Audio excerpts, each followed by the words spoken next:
I am British.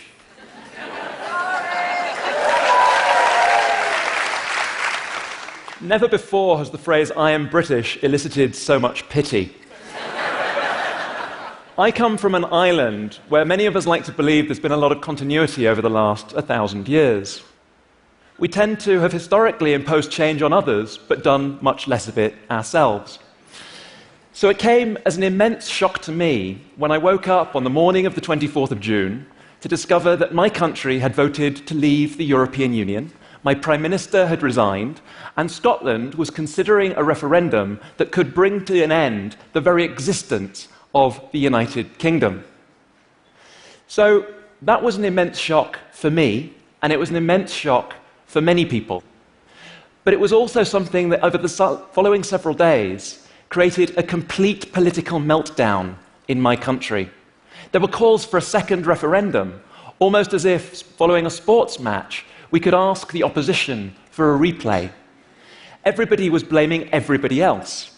People blamed the Prime Minister for calling the referendum in the first place. They blamed the leader of the opposition for not fighting it hard enough. The young accused the old. The educated blamed the less well-educated. That complete meltdown was made even worse by the most tragic element of it.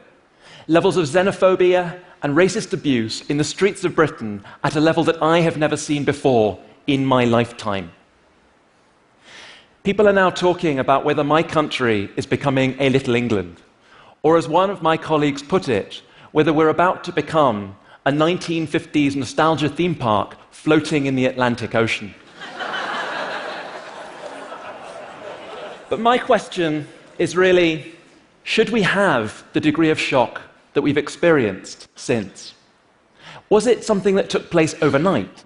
Or are there deeper structural factors that have led us to where we are today? So I want to take a step back and ask two very basic questions. First, what does Brexit represent, not just for my country, but for all of us around the world? And second, what can we do about it? How should we all respond? So first, what does Brexit represent? Hindsight is a wonderful thing. Brexit teaches us many things about our society and about societies around the world. It highlights in ways that we seem embarrassingly unaware of how divided our societies are. The vote split along lines of age, education, class, and geography. Young people didn't turn out to vote in great numbers, but those that did wanted to remain. Older people really wanted to leave the European Union. Geographically, it was London and Scotland that most strongly committed to being part of the European Union, while in other parts of the country there was very strong ambivalence. Those divisions are things we really need to recognize and take seriously. But more profoundly, the vote teaches us something about the nature of politics today. Contemporary politics is no longer just about right and left. It's no longer just about tax and spend. It's about globalization. The fault line of contemporary politics is between those that embrace globalization and those that fear globalization.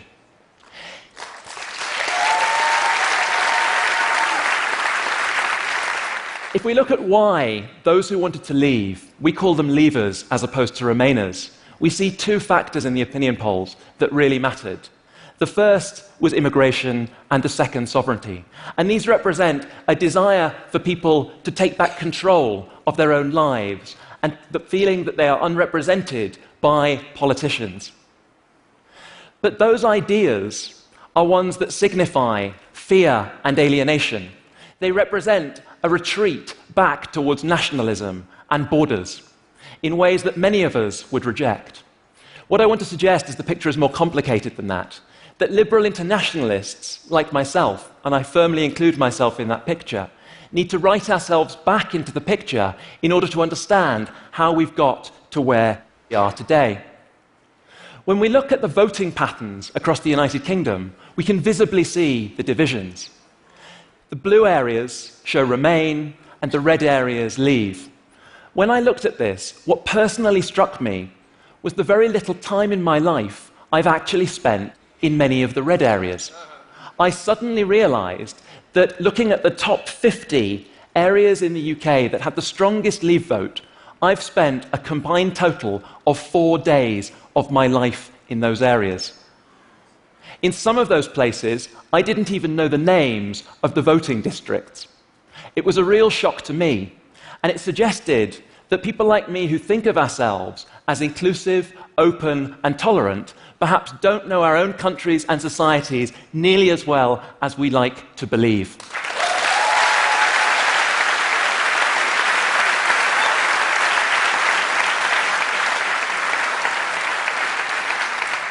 And the challenge that comes from that is we need to find a new way to narrate globalization to those people, to recognize that for those people who have not necessarily been to university, who haven't necessarily grown up with the internet, that don't get opportunities to travel, they may be unpersuaded by the narratives that we find persuasive in our often liberal bubbles.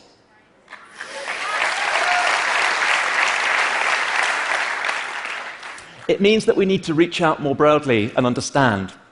In the Leave vote, a minority have peddled the politics of fear and hatred, creating lies and mistrust around, for instance, the idea that the vote on Europe could reduce the number of refugees and asylum seekers coming to Europe, when the vote on leaving had nothing to do with immigration from outside the European Union.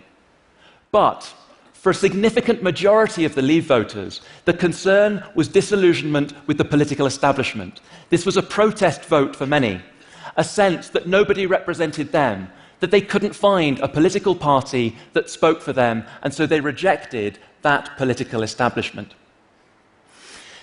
This replicates around Europe and much of the liberal democratic world. We see it with the rise in popularity of Donald Trump in the United States, with the growing nationalism of Viktor Orban in Hungary, with the increasing popularity of Marine Le Pen in France. The spectre of Brexit is in all of our societies. So the question I think we need to ask is my second question, which is how should we collectively respond?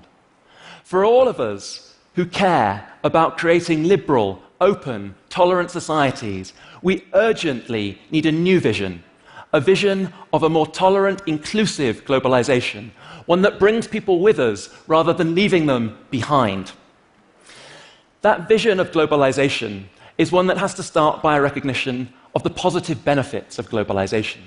The consensus amongst economists is that free trade, the movement of capital, the movement of people across borders, benefit everyone on aggregate. The consensus amongst international relations scholars is that globalization brings interdependence, which brings cooperation and peace.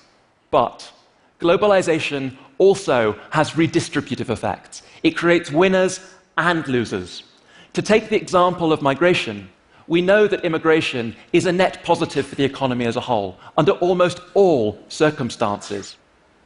But we also have to be very aware that there are redistributive consequences.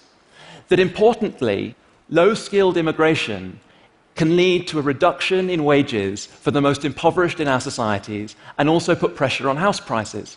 That doesn't detract from the fact that it's positive, but it means more people have to share in those benefits and recognize them.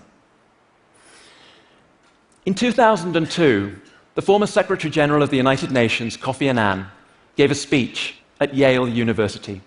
And that speech was on the topic of inclusive globalization. That was the speech in which he coined that term. And he said, and I paraphrase, "The glass house of globalization has to be open to all if it is to remain secure. Bigotry and ignorance are the ugly face of exclusionary and antagonistic globalization." That idea of inclusive globalization was briefly revived in 2008 in a conference on progressive governance involving many of the leaders of European countries.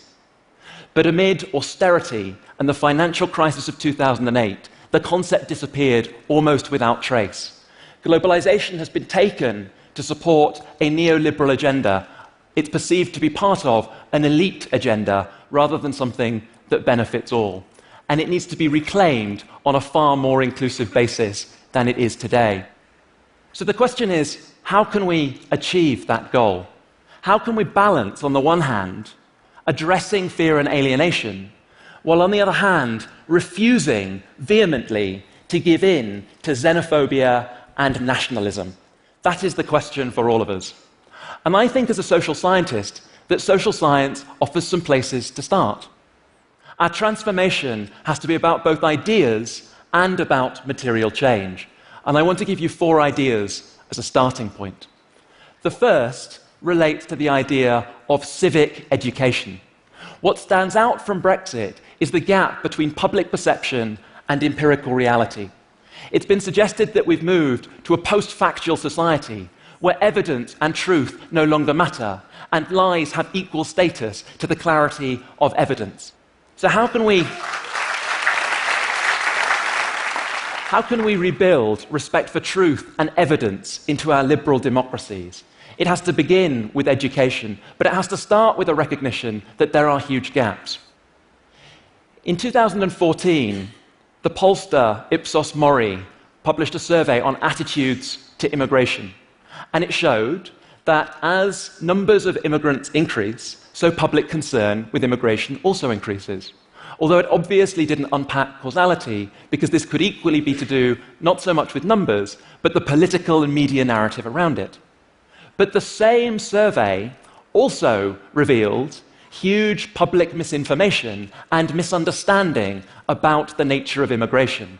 For example, in these attitudes in the United Kingdom, the public believed that levels of asylum were a greater proportion of immigration than they were. But they also believed the levels of educational migration were far lower as a proportion of overall migration than they actually are. So we have to address this misinformation, the gap between perception and reality on key aspects of globalization. And that can't just be something that's left to our schools, although that's important to begin at an early age. It has to be about lifelong civic participation and public engagement that we all encourage as societies.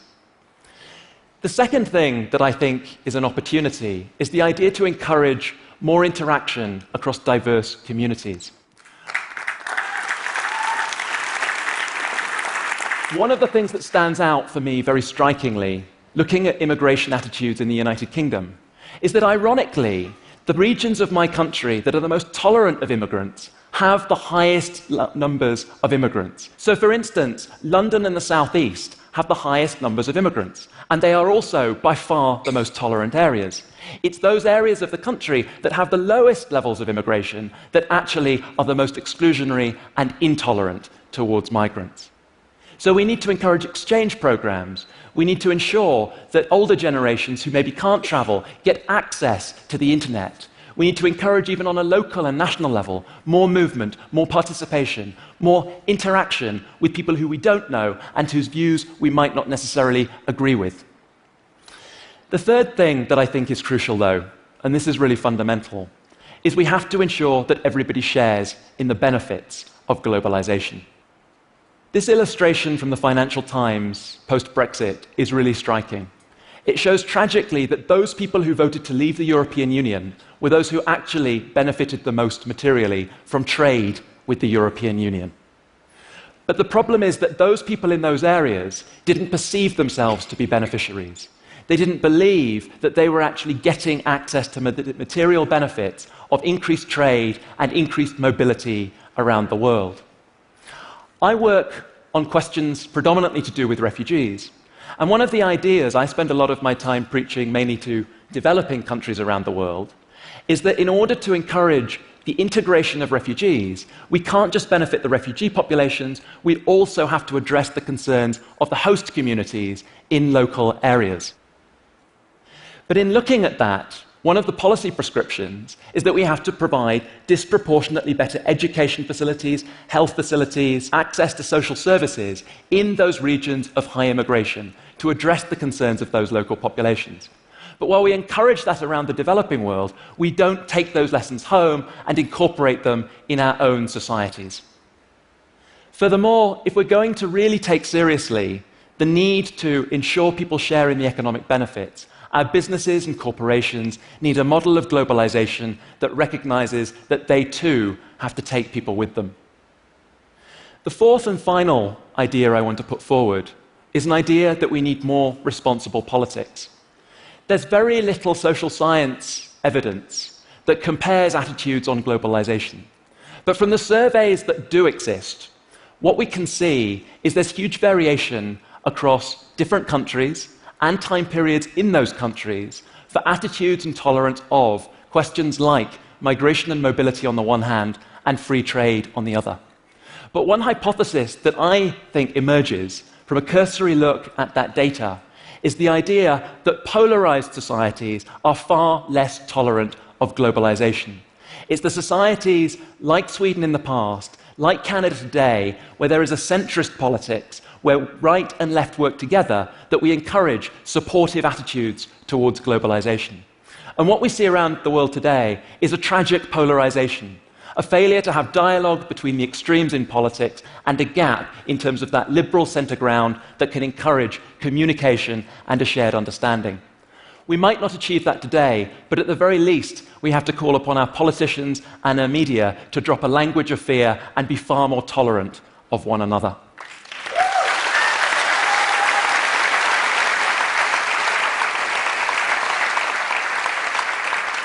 These ideas are very tentative, and that's in part because this needs to be an inclusive and shared project. I am still British. I am still European. I am still a global citizen. For those of us who believe that our identities are not mutually exclusive, we have to all work together to ensure that globalization takes everyone with us and doesn't leave people behind. Only then will we truly reconcile democracy and globalization. Thank you.